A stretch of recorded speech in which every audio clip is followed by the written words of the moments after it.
The security footage showed Sarah walking down Maple Street at 11:47 p.m.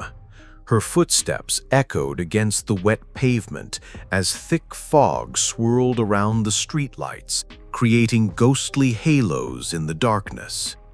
But here's what disturbed Detective Morrison the most. At exactly 11:52 p.m., the cameras captured Sarah walking down the same street again. Same clothes, same purse, same determined stride. The timestamp was clear, undeniable. Two Sarahs, 5 minutes apart, one walking east, one walking west. The real Sarah had been found 3 days later, sitting in her apartment, claiming she'd never left home that night. No memory of the foggy street, no recollection of the late-night walk that had launched a police investigation. She seemed genuinely confused, almost childlike in her bewilderment. "I don't understand," she whispered, staring at the footage with hollow eyes. "That's me, but it's not me." What Sarah didn't know was that this psychological thriller was just beginning, and the truth would unravel everything she thought she knew about herself. Sarah Chen had always been meticulous about her routines. Every evening at 9 p.m., she would lock her apartment door, check it twice, and settle into her reading chair with chamomile tea. She'd lived in the same building for 3 years, never venturing out after dark, a habit born from an incident she could never quite remember but felt in her bones like a phantom ache. The building's other residents knew her as the quiet nurse from 4B, the one who always smiled politely in the hallway but never lingered for conversation. What they didn't know was that Sarah had been experiencing gaps in her memory for months. Small things at first, misplaced keys, appointments she couldn't recall making, groceries in her fridge that she didn't remember buying. Dr. Reeves, her therapist, had suggested it was stress-related, a common response to trauma. But Sarah couldn't shake the feeling that something deeper was happening. Something that made her skin crawl whenever she looked out her window at the fog-shrouded street below. The night everything changed, Sarah awoke to find her apartment door unlocked. Her keys sat on the kitchen counter, still warm to the touch. Her shoes were by the door, soles damp with moisture that smelled like night air and something else. Something metallic and unsettling. She checked her phone, 12:15 a.m. The last thing she remembered was reading for bed at 10:30. Her reflection in the hallway mirror looked different somehow. Her hair was slightly disheveled, her lipstick smudged at the corner of her mouth. She touched her face, feeling for answers that weren't there. The building's security camera in the lobby would have recorded everything, but Sarah couldn't bring herself to ask the superintendent to check the footage. Instead, she double-locked her door and returned to bed, pulling the covers over her head like a child hiding from monsters. But the monsters, she was beginning to realize, might be living inside her own mind. The psychological thriller of her own existence was unfolding, and she was both the protagonist and the mystery she needed to solve. The next morning brought a phone call that shattered Sarah's fragile sense of reality. Detective Morrison's voice was gentle but insistent. They needed to speak with her about the security footage from Maple Street. Sarah's hands trembled as she agreed to meet him at the precinct, her mind racing through possibilities she couldn't quite grasp. The footage was undeniable. There she was, walking with purpose down the fog-laden street, her face partially obscured but unmistakably hers. The timestamp showed 11:47 p.m. But Sarah had been asleep by then, hadn't she? The second appearance 5 minutes later sent ice through her veins. She watched herself on screen, moving like a sleepwalker through the mist, and felt a disconnection so profound that it made her nauseous. "Ms. Chen, we need to understand where you were going that night." But Sarah could only stare at the screen, watching a version of herself she didn't recognize, moving through a world that felt both familiar and completely alien. The twisted story of her own life was unraveling before her eyes. Dr. Reeves leaned forward in her chair, her expression shifting from professional concern to something that looked almost like fear. "Sarah, what you're describing suggests dissociative identity disorder. It's possible you have an alter personality, someone else living inside your mind, taking control when you're not aware." The words hit Sarah like physical blows. She'd read about such cases in nursing school, but they'd always seemed like distant psychological curiosities, not something that could happen to her. How long has this been happening?" she whispered. "Based on what you've told me, possibly months, maybe years." Dr. Reeves's voice was careful, measured.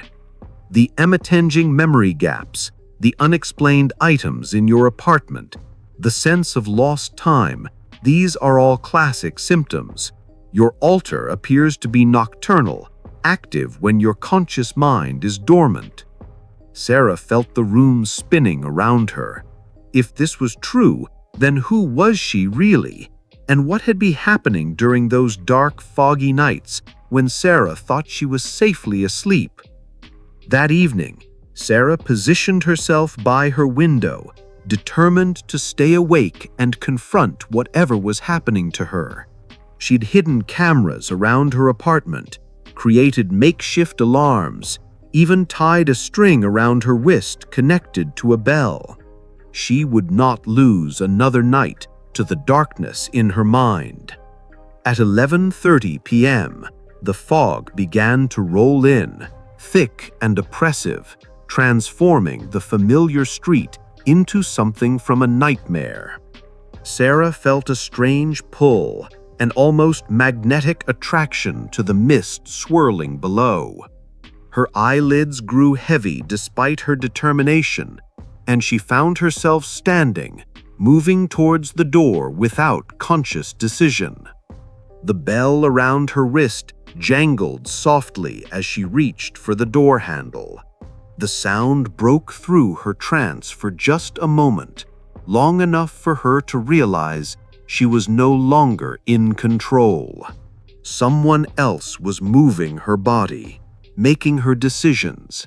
The unreliable narrator of her own life was taking the stage, and Sarah could only watch from somewhere deep inside her own mind as her hand turned the doorknob.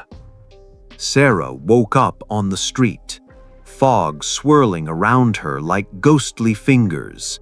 The asphalt was cold beneath her bare feet, and she could taste metal in her mouth. She was standing in the exact spot where the security cameras had captured her mysterious walks, but now she was conscious, aware, and utterly terrified. The street stretched endlessly in both directions, lampposts creating pools of sickly yellow light that seemed to pulse with their own heartbeat. She could hear footsteps echoing from somewhere in the mist, but when she turned toward the sound, nothing was there. The fog seemed to move with purpose, parting and closing like curtains in a macabre theater. Then she saw herself, another Sarah, walking towards her from the opposite direction, face blank and eyes unfocused. This other version moved with mechanical precision, each step perfectly measured. As they approached each other, Sarah realized with growing horror that her doppelganger wasn't just another personality, it was something else entirely, something that had been using her body for its own dark purposes. The two Sarahs stood facing each other in the fog, mirror images separated by an arm's length and an ocean of psychological terror. The other Sarah's mouth moved, but no sound emerged. Or perhaps Sarah couldn't hear it over the roaring in her own ears. She reached out tentatively, and her fingers passed through her doppelganger like smoke. "You're not real," Sarah whispered, but even as she said it, she knew it wasn't entirely true. This other version felt real, looked real, moved through the world with the same weight and substance as herself. The mind-bending story of her existence was revealing itself in layers, each more disturbing than the last. The fog began to thin, and with it, the other Sarah started to fade. But before she disappeared entirely, she spoke, not with her voice, but directly into Sarah's mind. "I am what you made me. I am what you needed to forget." The words echoed in Sarah's skull as the street returned to normal, leaving her alone with questions that threatened to consume her sanity. Back in her apartment, Sarah frantically reviewed the footage from her hidden cameras. The video showed her getting up from her chair, walking to the door, and leaving, all while apparently asleep. But more disturbing was what happened next.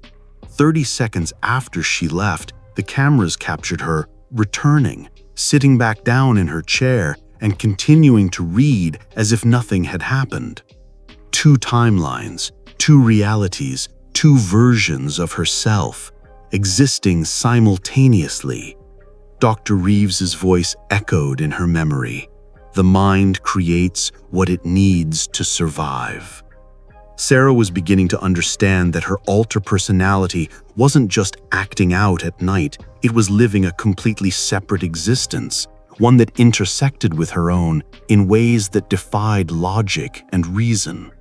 The psychological thriller of her life was reaching its climax, and Sarah realized she had to make a choice: continue living in denial or confront the dark secrets her mind had been hiding from her. The fog outside her window seemed to pulse with anticipation, waiting for her decision. The final revelation came when Sarah found the journal hidden beneath her mattress, written in her own handwriting, but filled with memories she didn't recognize. The pages detailed months of nocturnal activities, visits to places she'd never been, conversations with people she'd never met, and most disturbingly, a growing awareness of her day self that bordered on contempt. She thinks she's protecting us, but she's just afraid to live. I am her courage, her freedom, her willingness to walk into the darkness she fears. Sarah's hands shook as she read about the accident 3 years ago, the one she couldn't remember. The journal revealed that her alter had been created that night, born from trauma so severe that her mind had fractured to contain it. The fog had been there too, witness to the moment when one Sarah became two. As she closed the journal, Sarah realized the mystery wasn't about having multiple personalities. It was about learning to integrate them, to become whole again. The plot twist was that she wasn't the victim of her condition. She was the architect of her own psychological survival. Sarah's story leaves us with haunting questions about the nature of identity and the mind's capacity for self-protection.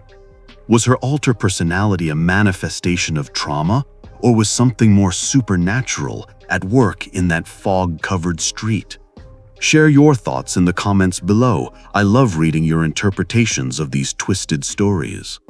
If this psychological thriller left you questioning the reliability of your own memories, Hit that like button and subscribe for more mind-bending stories that will keep you awake at night.